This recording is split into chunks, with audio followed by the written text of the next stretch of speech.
لیکن وہ اپنے فیصلے پہ قائم رہا۔ اچھا، اس کے علاوہ آپ نے دیکھا ہوگا کہ چین کے ساتھ اس نے ایک تجارتی جنگ چھیڑ دی، اور اس مخاصمت کی وجہ سے کیا کیا اس نے کہ چین سے آنے والی تمام جو اشیاء تھی امریکہ میں، اس پہ ڈیوٹی میں اضافہ کر دیا۔ تو یہ چین اور امریکہ کے درمیان یہ تجارتی جنگ کو اس نے تھوڑا سی پش دی، اس میں اس نے تھوڑا سا بڑھایا۔ اس کے علاوہ اتفاق دیکھیں کہ اسی کے دور میں، ڈونلڈ ٹرمپ کے دور میں ہی کورونا کی وبا بھی پھیل گئی، لیکن اس میں بھی اس نے غیر سنجیدہ اقدامات کیے، غیر سائنسی بلکہ اقدامات کیے، جس کی وجہ سے بہت ساری جانوں کا نقصان ہوا، ہلاکتیں ہوئیں، اور اس پر بھی لوگوں نے اس کو بڑے تنقید کا نشانہ بنایا۔ جہاں تک مڈل ایسٹ کا تعلق ہے تو آپ کو یاد ہوگا مڈل ایسٹ میں بھی اس نے بہت ساری تبدیلیوں کا ایسے کام کیے جس سے اس کی پالیسی جو ہے وہ ٹوٹلی دوسرے سے دور، جو اس سے پہلے آنے والے تھے یا بعد میں آنے والوں سے مختلف تھی۔ سعودی عرب سے اس نے بہت اربوں ڈالر روپے کے معاہدے کیے، لیکن سعودی عربی کو بعد میں اس نے اپنی تنقید کا نشانہ بنایا اور اس کو پریشرائز کرتا رہا۔ اور جو سب سے زیادہ میں سمجھتا ہوں مسلمانوں کے حوالے سے اس نے جو غلط کام کیا، جو میں غلطی کہوں گا، وہ یہ تھا کہ اسرائیل کا جو کیپٹل تھا وہ تل ابیب تھا، اس کو تل ابیب سے یروشلم میں شفٹ کرنے کا اعلان کر دیا، جس پر یہ تاثر بڑے مضبوطی کے ساتھ ابھرا کہ وہ پرو اسرائیل ہے، اور اسرائیل کی پروٹیکشن کے لیے he can go to any extent. ابھی آپ دیکھیں کہ اس کے علاوہ یہ ابھی ڈونلڈ ٹرمپ جو ہے، اس کے ساتھ بہت سارے معاملات اور بھی جڑے ہوئے ہیں جن کے ساتھ اس نے نبردست ہونا ہے۔ وہ کہ یہ کیپٹل ہل، آپ کو یاد ہوگا کہ 2020 میں جو الیکشن ہوئے تھے اس میں ڈونلڈ ٹرمپ کو شکست ہو گئی تھی۔ اس نے دھاندلی کا الزام لگا کے اپنے حامیوں کو اکسایا اور کیپٹل ہل پہ حملہ کر دیا، اور اس حملے کے دوران تقریباً 5 لوگوں کی ہلاکت بھی ہوئی تھی۔ یہ کیس اس کے خلاف چلا، لیکن اگین اس کی خوش قسمتی کہ اس میں اس کی بریت ہوگی۔ یہ اسی کی وجہ ہے کہ اس بریت کی وجہ ہی سے یہ دوبارہ الیکشن کانٹیسٹ کرنے کے قابل ہوا، اور آج پریزیڈنٹ دوبارہ امریکہ کا بن گیا ہے۔ اچھا، ابھی دیکھنا یہ ہے،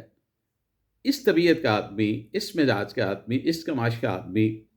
اب دوبارہ امریکہ کا صدر منتخب ہو چکا ہے، تو کیا اس کا رویہ، اس کا کنڈکٹ نیشنل لیول کے اوپر، انٹرنیشنل لیول کے اوپر ایسے ہی رہے گا جیسا اس کا پرانے 4 سالہ دور میں تھا، یا اس سے مختلف ہوگا؟ ویسے تو یہ آنے والا وقت ہی بتائے گا،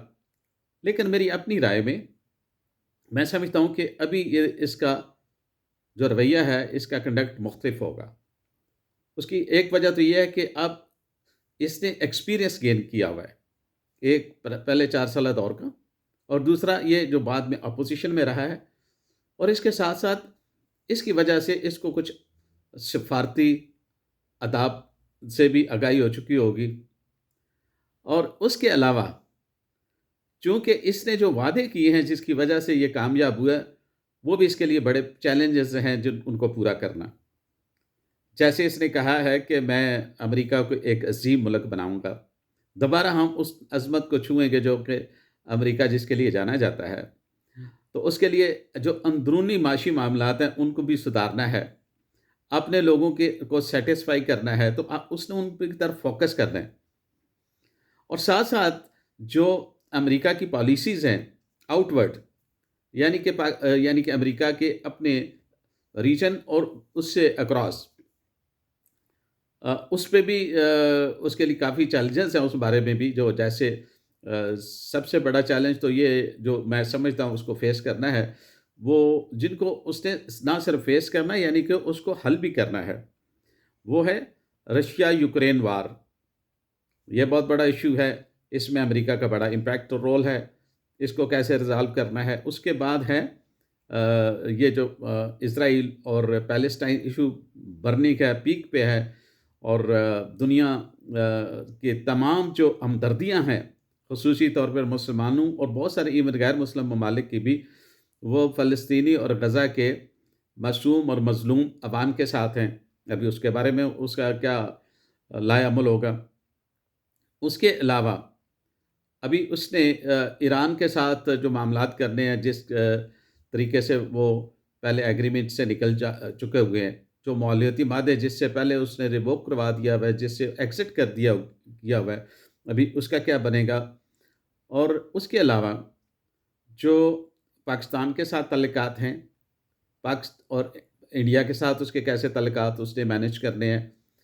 اور ٹاپ آف آل امریکہ اور چائنا کے درمیان جو معاملات ہیں ان کو کیسے اس نے مینیج کرنا ہے۔ ان کے علاوہ جو میں سمجھتا ہوں کہ ہمارے ریجن کے اندر، یا آپ یہ دوسرے لفظوں میں کہہ رہے ہیں کہ ایک نیا ابھرتا ہوا جو بلاک ہے جس میں چائنا، رشیا، پاکستان، ایران اور دیگر کنٹریز شامل ہیں، جو کہ اپیرنٹلی امریکہ کے کاؤنٹر ویٹ کے طور پہ ابھر رہے ہیں، جیسے تجارت کے حوالے سے یا اکنامک کے حوالے سے یا معیشت کے نقطہ نظر سے دیکھا جائے تو ان کو اس نے کیسے ہینڈل کرنا ہے۔ اور اس کے علاوہ سعودی عرب اور مڈل ایسٹ کے باقی جو ممالک ہیں ان کے ساتھ اس کا کیا رویہ ہوگا، کیا پالیسی ہوگی۔ اور میری اپنی رائے ہے کہ اتنے بڑے چیلنجز ہیں کہ ٹرمپ ہر کام جو ہے وہ اپنی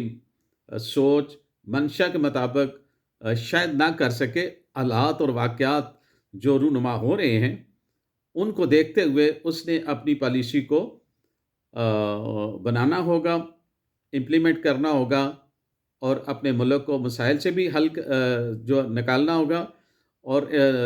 انٹرنیشنل لیول کے اوپر بین الاقوامی سطح پہ بھی جو مسائل ہیں